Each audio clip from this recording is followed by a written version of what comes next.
राधे राधे। गीता में श्री कृष्ण कहते हैं कि किसी को धोखा देना एक कर्ज है जो आपको किसी और के हाथों एक न एक दिन जरूर मिलेगा।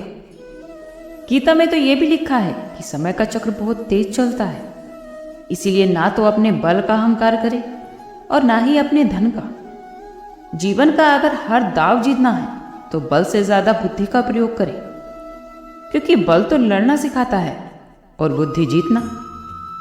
गीता में भगवान श्री कृष्ण ने उपदेश दिया है, व्यक्ति को अपने किए हुए शुभ और अशुभ सभी कर्मों का फल अवश्य ही भोगना होता है। नीति शास्त्रकारों ने मनुष्य को कर्म करने की तुलना किसान के साथ की है।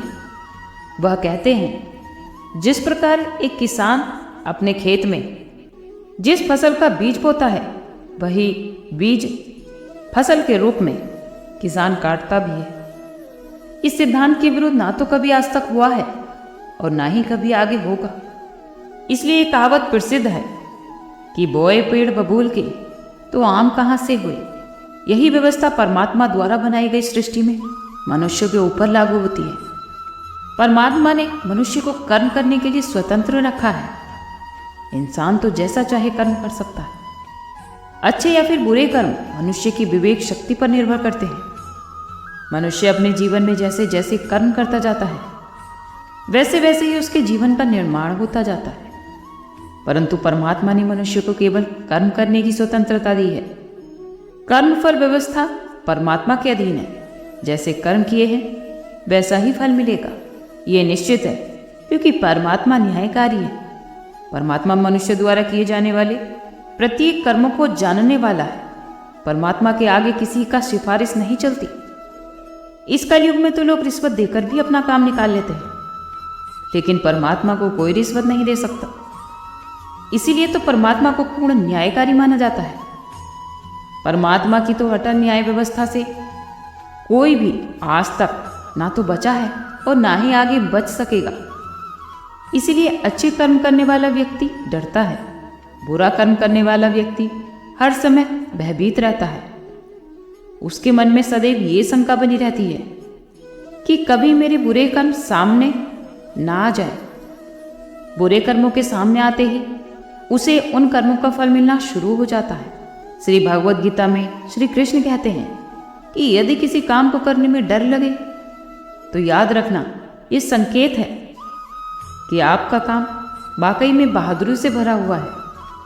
गीता के अनुसार नेत्र तो केवल हमें दृष्टि प्रदान करते हैं, परंतु हम कब किस में क्या देखते हैं ये तो हमारी भावनाओं पर निर्भर करता है। श्री कृष्ण कहते हैं कि मनुष्य को स्वयं को ईश्वर में लीन कर देना चाहिए, क्योंकि ईश्वर के सिवाय मनुष्य का और कोई नहीं है। इसके साथ ही ये मानकर कर्म भी करने चाहिए कि वह भी किसी का नहीं है। भोग से मिलने वाला सुख तो क्षण भर का होता है, जबकि त्याग में तो स्थायी आनंद प्राप्त होता है। श्री कृष्ण कहते हैं कि सत्संग ईश्वर की कृपा से मिलता है, परंतु कुसंगति में मनुष्य अपने कर्मों से जाता है। गीता के अनुसार जीत और हार आपकी सोच पर निर्भर करती है। मान लो तो हार होगी और ठान लो तो जीत होगी। कौरवों से जुए में हारने के बाद पांडवों को 12 साल का वनवास और 1 वर्ष का अज्ञातवास मिला था। 12 साल का समय समाप्त होने में कुछ ही समय शेष रह गया था। तत्पश्चात अज्ञातवास का आरंभ होना था। 5 पांडव द्रौपदी के साथ जंगल में छुपने का स्थान ढूंढ रहे थे। तभी शनिदेव की नजर इन सब पर गई। शनिदेव को इनकी परीक्षा लेने का विचार आया। उन्होंने सोचा कि अगर देखा जाए इन सब में सबसे समझदार कौन है। तब शनिदेव ने अपनी माया से जंगल में सुंदर महल का निर्माण किया। उस महल के चारों कोने पूर्व, पश्चिम, उत्तर और दक्षिण किसी को भी हैरान करने वाले थे। महल को देखते ही भीम का मन इस महल को देखने के लिए उत्सुक हो उठा और वो इस महल के अंदर जाने लगे। तभी दरबान बने शनिदेव ने उन्हें रोक लिया और कहा कि आप तभी इसके अंदर जा सकते हैं जब आप मेरी सारी शर्तों को पूरा करेंगे। पहली शर्त महल के चारों कोनों में से आप एक ही कोना देख सकते हैं। दूसरी शर्त, महल में जो देखोगे उसकी सार सहित व्याख्या करनी होगी, और अगर व्याख्या नहीं कर सके तो आपको कैद कर लिया जाएगा। ये सारी शर्तें भीम ने स्वीकार कर ली और अंदर चले गए। जब वो महल में अंदर पहुंचे तो उन्होंने वहां 3 कुएं देखे। इन सब कुओं में से एक सबसे बड़ा था और 2 छोटे कुएं थे।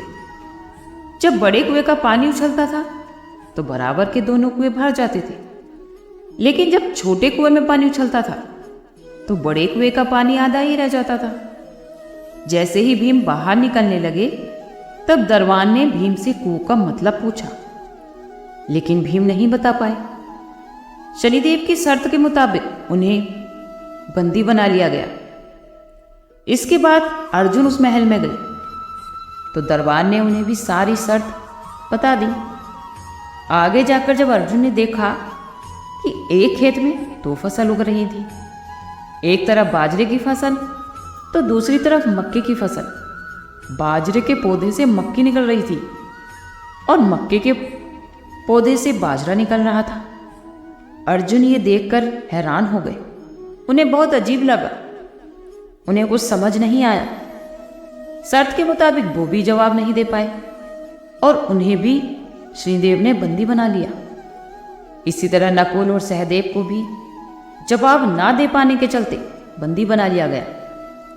जब चारों में से कोई वापस नहीं आया तो युधिष्ठिर उन सबको देखने के लिए वहां पहुंच गए। युधिष्ठिर ने दरबान से अपने भाइयों के बारे में पूछा तो शनिदेव ने बताया कि वो सभी उनकी शर्तों को पूरा नहीं कर पाए, जिसके कारण उन्हें बंदी बना लिया गया। तब युधिष्ठिर ने उन सबकी मदद करने की सोची। सबसे पहले भीम के सवाल का जवाब दिया। भीम के कुएं के दृश्य के बारे में युधिष्ठिर ने बताया कि इसका अर्थ है कि कलयुग में एक पिता 2 बेटों का पेट तो भर सकते हैं, लेकिन 2 बेटे अपने एक पिता का पेट नहीं भर सकते। और फिर आगे अर्जुन के दृश्य का जवाब कुछ इस तरह था कि कलयुग में विवाह के लिए जात पात का भेद नहीं किया जाएगा। लोग अपने कुल की मर्यादा को त्याग कर किसी भी कुल में विवाह करने लगेंगे। युधिष्ठिर ने नकुल और सहदेव के देखे हुए दृश्य, यानी कि जब गायों को भूख लगती है तो वह अपनी बछिया का दूध पीती हैं, का अर्थ है कि कलयुग में माताएं अपनी बेटियों के घर में पलेंगी, बेटी का दाना खाएगी और बेटे सेवा नहीं करेंगे। इसके बाद चारों भाई वहां से मुक्त हो गए और शनिदेव की इस परीक्षा में युधिष्ठिर सफल हुए। कथा के अनुसार ये सब चीजें आज के समय में घटित हो रही हैं। पांडवों को जब अज्ञातवास मिला तो वह सब गहन वन में मिले। गहन वन में पहुंचकर पांडव आगे के कार्यक्रम पर विचार करने लगे। सभी ने तय किया कि मत्स्य देव में और अर्जुन ब्रहल के स्त्री रूप में प्रवास की स्त्रियों को नाच गाना सिखाने लगे, विशेषकर विराट की कन्या उत्तरा को।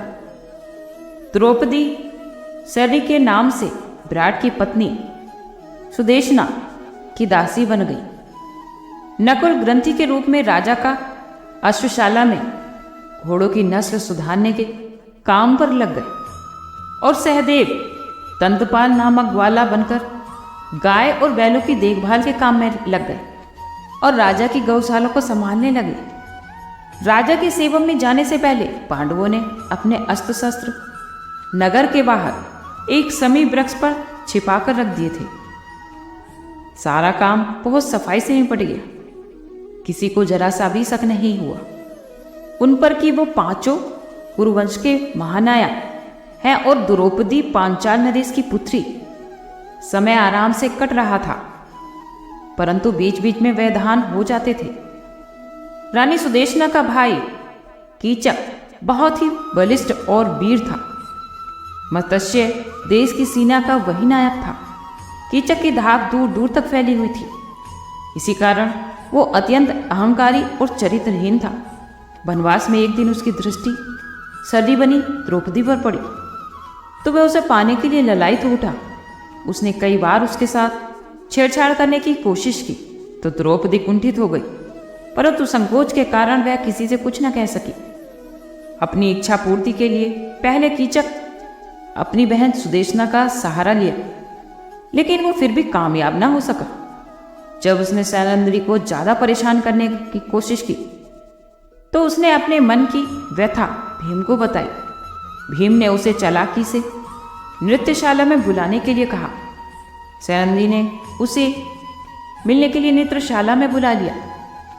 कीचक सज धज कर रात्रि में नृत्यशाला में पहुंच गया। वहां भीम ने उसे पकड़ लिया। दोनों में मल्ल युद्ध हुआ। कीचक भी कम बलवान नहीं था, परंतु अंत में भीम ने कीचक को मार डाला और उसका सब नृत्यशाला में फेंक कर चला गया। कीचक वध का समाचार सुबह होते ही सारे राज्य में जंगल की आग की भांति फैल गया। उसे किसने मारा, लेकिन ये पता नहीं चल सका। रानी सुदेशना को शक जरूर हुआ कि सैलंद्री के गंधर्वपति ने कीचक की हत्या की है।